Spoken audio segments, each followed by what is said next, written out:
আপনার টাকাটা।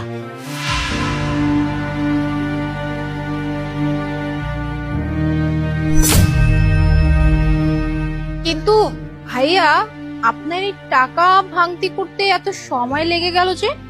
আসলে হয়েছে কি ম্যাডাম, আমি যেদিকে ভাঙতি করতে গেছিলাম ওইদিকে লোকজন মনে করছে কি আমি চোর। এই টাকাটা মানে আমি চুরি করে নিয়ে আইছি, আমার কেউ ভাঙতি দিতে চায় নাই।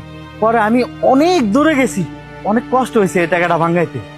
আপনি তো চাইলে এই টাকাটা ফেরত নাও দিতে পারতেন, এই টাকাটা নিয়ে চলে যেতে পারতেন। আর এমনি তো আপনার কাছে 500 টাকা ছিল, আপনি যদি বাকি টাকা রেখে দিতেন, আপনি বুঝতে পারতেছেন আপনার কত টাকা লাভ হতো?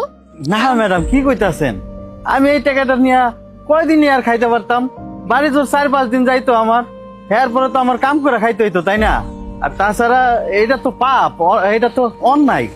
আমি কেন আপনার টাকাটা মাইরা দেব? আর তাছাড়া আমি যদি চুরি করে খাইতাম তাহলে কি আর আমি কাম করে টাকা চাইতাম? ভাইয়া, আপনাকে দেখে তো মনে হচ্ছে ঠিকঠাকই আছেন, তাহলে আপনি কাজ করে কেন খাচ্ছেন? মানে কোনো কাজ কেন করতেছেন না? কিন্তু ম্যাডাম আমি তো শিক্ষিত না, আমি অনেকের কাছে গেছিলাম কিন্তু কেউ আমার কাম দেয় না। তাতে কি হবো, পেটটা তো আর এইগুলা বুঝবো না। পেটটা তো সময় হইলেই খিদা লাগে, খাওন চায়। এর লেগে ম্যাডাম যখন যে কাম পাই ওই কামই করি। কারো হোটেলে পানি টাইনা দেই, কারো গাড়ি মুছা দেই, এইসব করে মনে করেন আমার পেট চালায়। আপনি কি আমার কাছে জব করবেন, মানে চাকরি করবেন? কি আপনার এখানে চাকরি? কিন্তু ম্যাডাম আমি তো পড়াশোনা জানি না, আমি কেমনে আপনার চাকরি করুম? আর আপনার কাজ কামে বা কেমনে করুম? আমি বলতেছি ভাইয়া, আসলে আমি একটা হচ্ছে সুপার শপ দিব, তো ওইখানে হচ্ছে ক্যাশ কাউন্টারে একজন লোক দরকার। আর আমার কাছে মনে হচ্ছে আপনার থেকে বিশ্বস্ত আর ইমানদার মানুষ আমি মনে হয় আর দ্বিতীয়জন খুঁজে পাবো না। তাই আমি চাচ্ছি আপনি এই ক্যাশ কাউন্টারে আপনি কাজ করবেন, প্লিজ। আচ্ছা আলিফ, কার্ডটা দাও তো। এই যে ভাইয়া, এই কার্ডটা নিন।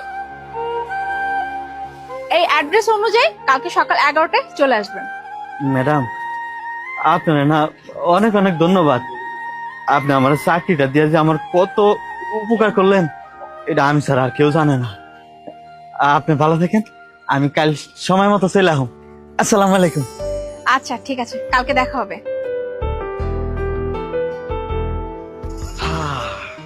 তার মানে এই হচ্ছে আমার সুন্দরী বউয়ের কারসাজ। আমার বউ যেমন সুন্দর তেমন মাথায় বুদ্ধিও অনেক রাখে। আচ্ছা চলো। চলো।